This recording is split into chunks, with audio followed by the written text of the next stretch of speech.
मनोवंशिक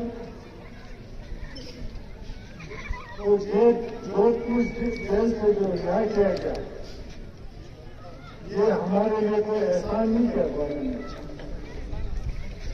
इनको इसलिए छोड़ा गया क्योंकि वो सुप्रीम कोर्ट में अपना केस हार गए थे। इसलिए मुंह बचाने के लिए उन्होंने इनको करके सुनिए जो इल्जाम लगाए थे उसको वापस लिया और इनके ऊपर जो एंटी नेशनल का टैग लगा हुआ था, देशद्रोह का मुकदमा चला, वो इनके साथ के ऊपर नहीं था, वो हमारे मूवमेंट को बदनाम करने के लिए था।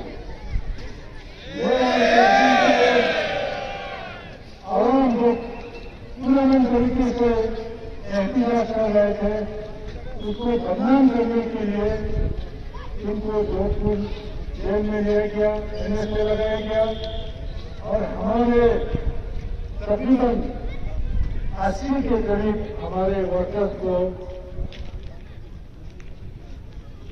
बहुत सारे इल्जाम लगाकर उनको जेल में डाला। ज्यादातर लोगों का बेल हुआ है अभी, लेकिन जो हमारे 2 लोग अभी भी अंदर है। उनके साथ तो जब तक ये सारे लोग बाइज्जत रिहा नहीं होते हैं, हमारा स्ट्रगल जारी रहेगा। जब तक हमारा 4 पॉइंट एजेंडा उनके ऊपर गवर्नमेंट जल्दी से फैसला नहीं करता है, हम अपना जद्दोजहद जारी रखेंगे। और इसलिए हमारे एमपी साहब ने अभी कहा कि यूनिटी रखना, एकजुटता रखना कितना जरूरी है। ये है करगिल के बीच में, ब्रिटिश और मुस्लिम के बीच में। जैसे उन्होंने कहा, कोशिश कर रहे हैं कि हम लोग आपस में लड़े, बहुत साजिश चल रहा है। इसलिए मैं करगिल के आवाम को और पूरे लद्दाख के आवाम को होशियार रहने के लिए कहूंगा। आपने देखा होगा जब लेह में वहां का एनडीए बहुत जोर शोर से इस डिमांड को सपोर्ट कर रहा है, तो एनडीए को बदनाम करने के लिए सोशल मीडिया पर क्या चल रहा है वो आप लोगों को पता है।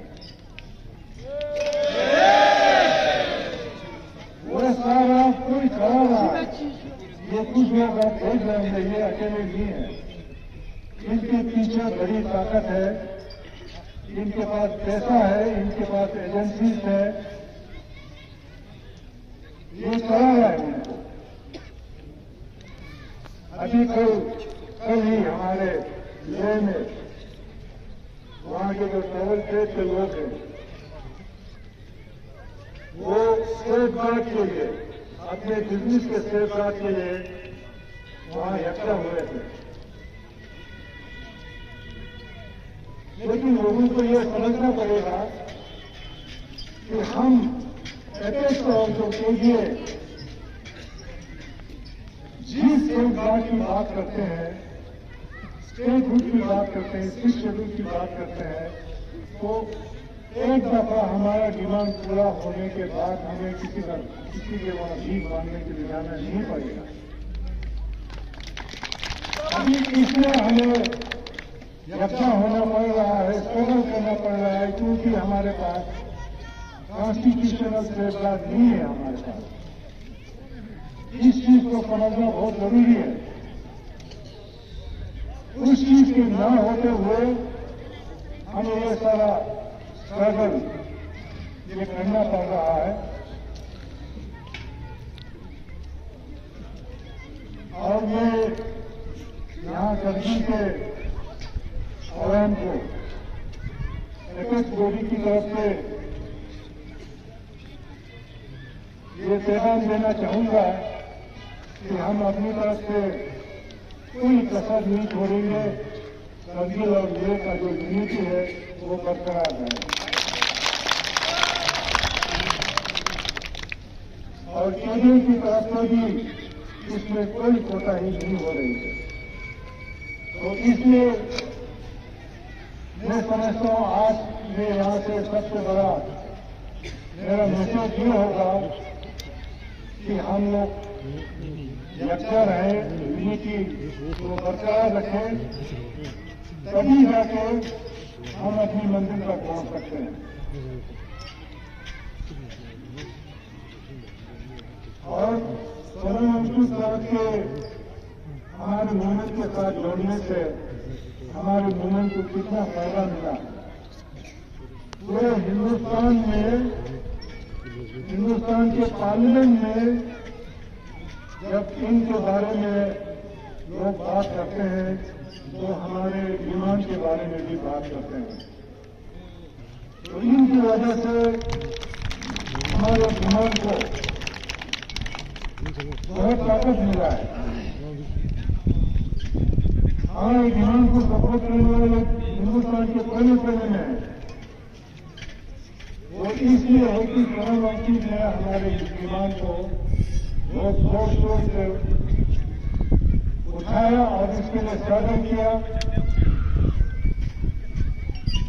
पिछले कई सालों में इन्होंने जो जद्दोजहद की वो सब हम लोगों को पता है, वो दोहराने की जरूरत नहीं है। तो इसलिए मैं उनका भी यहाँ करगिल में शुक्रिया अदा करना चाहूंगा कि आपकी वजह से हमारे डिमांड को बहुत ताकत मिला है।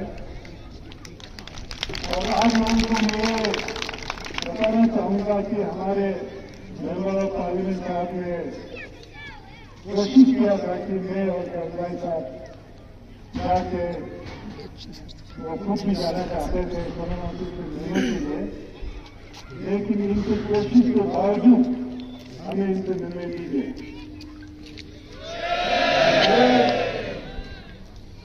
ये दिखाता है कि गवर्नमेंट डरा हुआ है। नहीं तो एक आदमी से मिलने में इनको क्या प्रॉब्लम हो सकता है। वो जेल के अंदर बैठा हुआ है। अब इनका सिर्फ मिजाज पुष्टि करना चाहते थे, इनका हाल जानना चाहते थे, लेकिन वो करने नहीं दिया। और मैं हमारे एमपी साहब का शुक्रिया भी अदा करना चाहूंगा कि इन्होंने हमारे डिमांड के बारे में पार्लियामेंट के अंदर और बाहर कई बार हमारे डिमांड का जिक्र किया, बड़ा सा आवाज बुलंद किया। और इसको मैं अध्यक्ष की बात से उनको थैंक्स बोलना चाहूंगा। मैं आप लोगों के बीच में ज्यादा नाम भेजते हुए को सुनने के लिए तैयार होंगे, तो मैं फिर से एक बार आप लोगों का शुक्रिया अदा करना चाहूंगा कि आप लोग हमारी हौसला अफजाई के लिए यहाँ पर जमा हुए। थैंक यू, शुक्रिया।